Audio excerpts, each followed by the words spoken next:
Hello बच्चों, आज के इस वीडियो में हम चर्चा करेंगे फंक्शनल ग्रुप। ठीक है, फंक्शनल ग्रुप क्या है?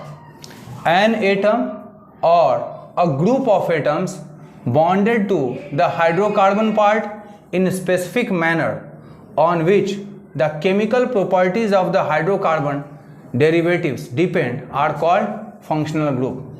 यानी कि या तो सिंगल एटम या एटम्स का ग्रुप जो हाइड्रोकार्बन पार्ट से कुछ खास तरीके से जुड़ा होता है और जिसके ऊपर हाइड्रोकार्बन डेरिवेटिव्स का केमिकल प्रॉपर्टी डिपेंड करता है, उसे कहते हैं फंक्शनल ग्रुप। ये फंक्शनल ग्रुप दो तरह के, प्राइमरी या मेन या प्रिंसिपल, और दूसरा है सेकेंडरी फंक्शनल ग्रुप या सब्स्टिट्यूएंट।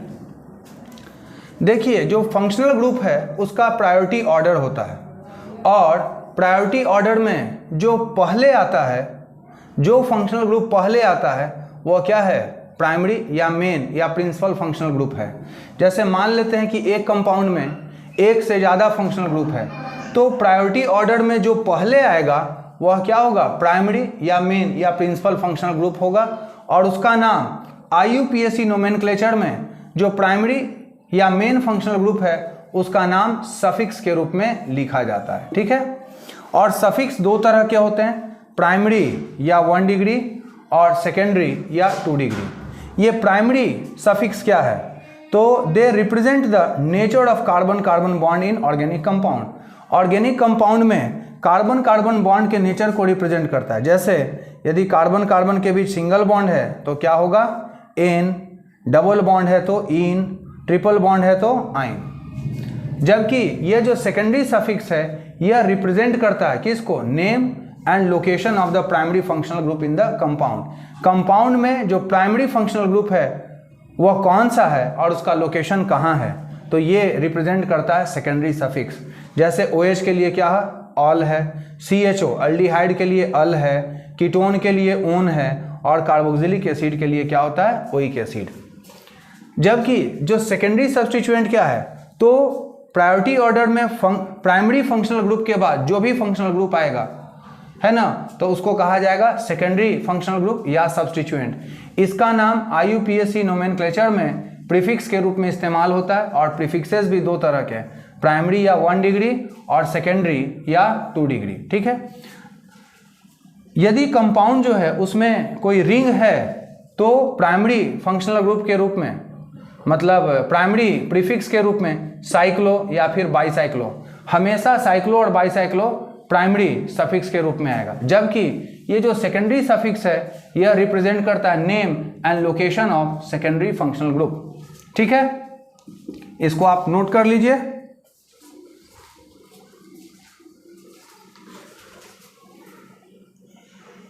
इसके बाद हम चर्चा करेंगे priority order of functional group.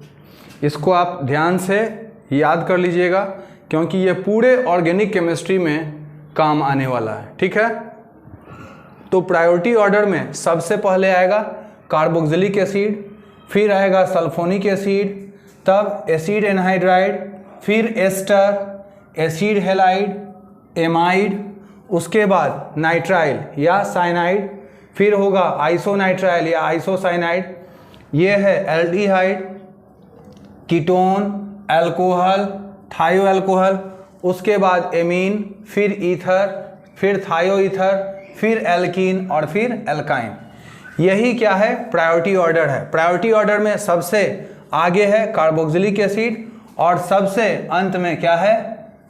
Alkyne. ठीक है, इसके अलावा कुछ फंक्शनल ग्रुप ऐसे हैं जिनका हमेशा ही इस्तेमाल सब्स्टिट्यूएंट के रूप में या सेकेंडरी फंक्शनल ग्रुप के रूप में होता है। वो कौन कौन से हैं? तो अल्काइल ग्रुप, एराइल ग्रुप जिसको AR से रिप्रेजेंट करते हैं, एराइल ग्रुप या फिनाइल ग्रुप, हैलोजेंस हैं। इसके बाद है नाइट्रो ग्रुप, उसके बाद एल्कॉक्सी है, एराइलॉक्सी है, नाइट्रोसो है और क्या है? डाइएजो। ये ऐसे ग्रुप्स हैं जो कभी भी प्राइमरी फंक्शनल ग्रुप के रूप में नहीं आते हैं, ये हमेशा ही सब्स्टिट्यूएंट के रूप में आते हैं। तो आप इसको याद कर लीजिए क्योंकि यह पूरे ऑर्गेनिक केमिस्ट्री में आपको बहुत ज़्यादा हेल्प करने वाला है। यदि ये आपको याद नहीं होगा तो तो फिर मुश्किल है। ठीक है, और आज के लिए बस इतना ही।